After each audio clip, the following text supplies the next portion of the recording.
Once again, we have a story about the push to get people to eat the bugs, this time using supply chain issues in Europe to get people more open to the idea of eating highly processed crickets and other insects for protein. This time, the push is coming from one of the biggest retailers in the world, Aldi, a retailer that many carnivore and keto advocates love because they sell grass fed beef and keto products. Plus, their prices are usually pretty good on most things. But this time, Aldi has become part of the problem. Jumping right into this, headline from the Daily Mail. Aldi considers selling edible insects to help families through the cost of living crisis. Aldi is considering introducing a line of edible insect recipe kits in its UK stores. The cost of living crisis has prompted the supermarket to look at new foods. Channel 4 is running Aldi's next big thing, which we'll hear from bug farmers Aaron Thomas and Leo Taylor hope their Yum Bug products will be successful. All the different parts of the story sure make it sound like there's sort of a coordinated effort afoot to get you and I open to eating bugs.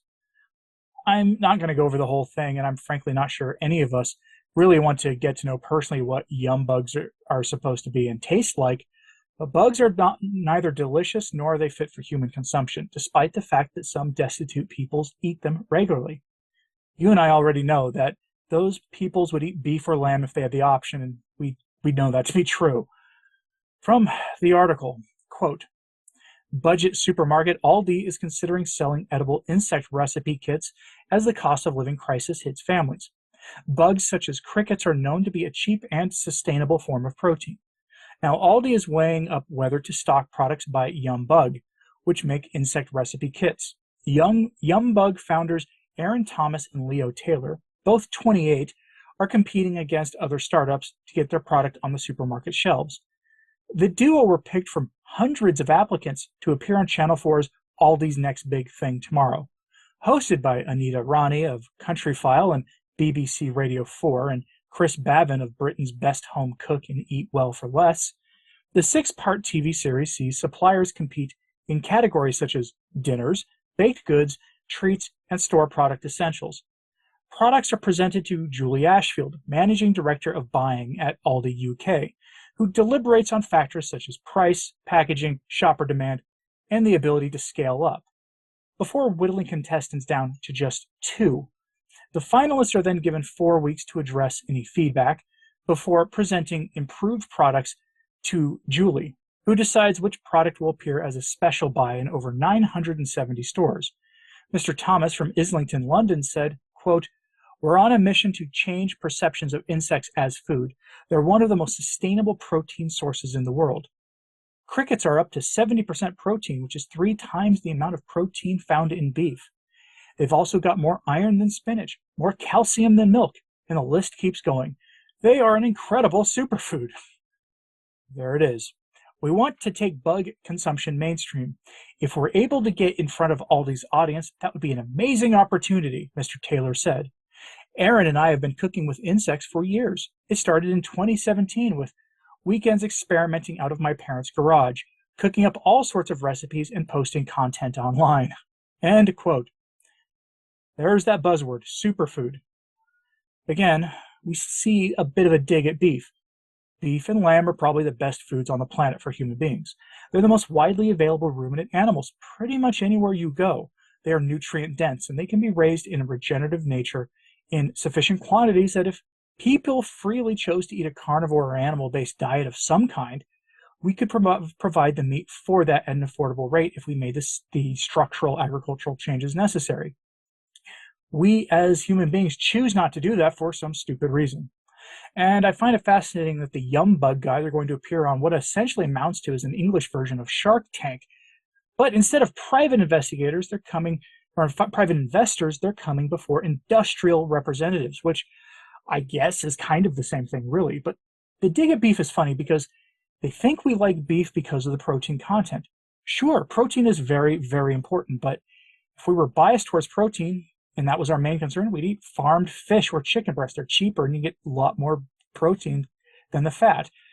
But beef is something we prize because of the nutrient density combined with the flavor and fat profile. Fat is not bad for you folks. Some fats are, usually plant fats or animal fats caused by the animal eating an improper diet, like polyunsaturated fatty acids consumed in too high of quantities. But in general, animal fats are not bad for you. And the Aldi bug people are pushing this lie based on old, outdated scientific reasoning. But Aldi isn't really the only one doing this. You won't be shocked when I tell you that CNN is telling us that we should feed dogs and cats insects to reduce their environmental impact. From CNN, headline, "Our pets are part of the climate problem. These tips can help you minimize their carbon paw prints." Aha!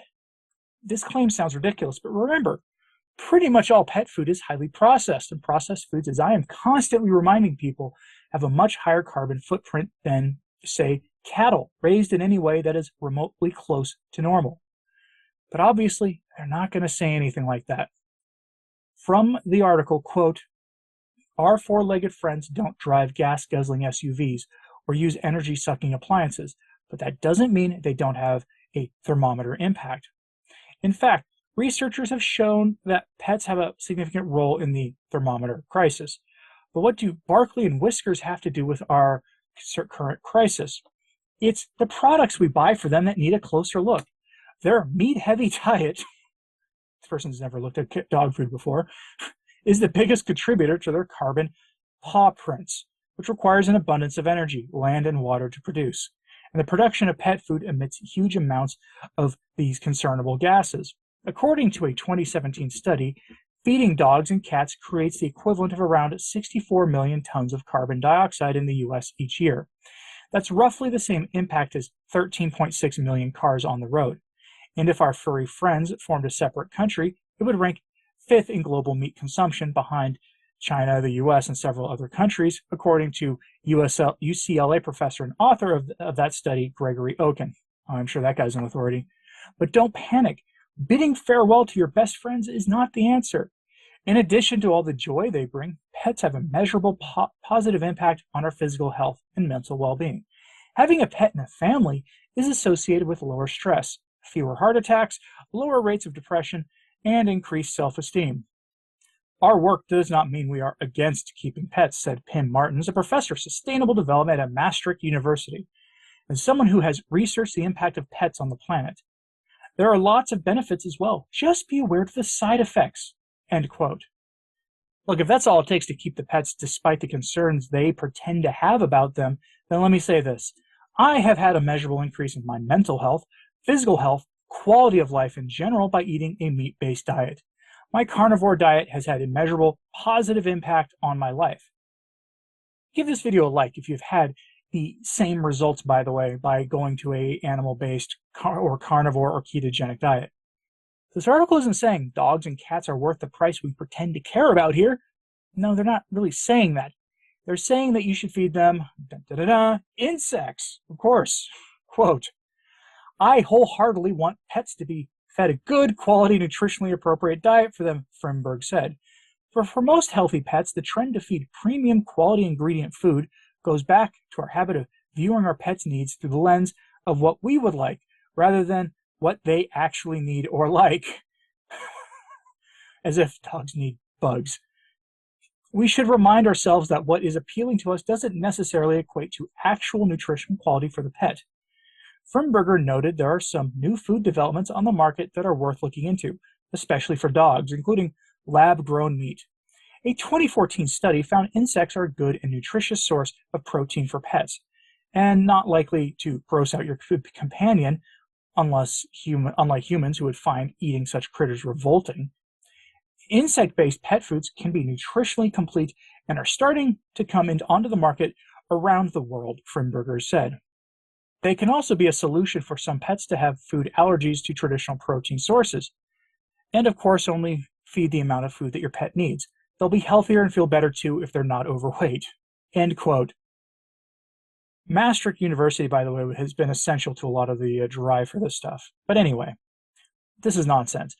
As I've talked about in recent videos, insect agriculture would be orders of magnitude worse for the environment on emissions alone than raising cattle is. I've gone over this recently, and I won't belabor the point again here, other than to say that anyone who is suggesting that insects are a good source of protein at a lower environmental cost than cattle simply does not know what they're talking about. The amount of processing required to make the stuff even palatable negates that completely. But this isn't about the environment.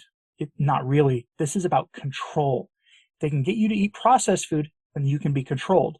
Using the mechanism of both the food being something you simply cannot make yourself in any way, combined with other mechanisms they're pushing for, including for digital currency and private companies adopting policies to severely punish you for having the wrong opinions. Think about it this way. There is a lot of talk now about carbon taxes and other things being tied to a lot of these control mechanisms. In closing, I'm going to say this. If I ever use the phrase carbon paw prints unironically and not when quoting an article, I give you permission now to dump a bunch of water on my head or throw a pie at my face. Seriously, there's hardly anything more irritating than adults using cutesy language that's better suited to 8-year-olds.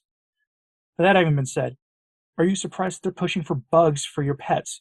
Or that Aldi thinks it can help people with shortages this winter by pushing Cricket Helper in their stores?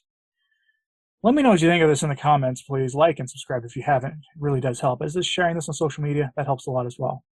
I'm Anthony Stine, the Practical Carnivore. Thanks for your time today.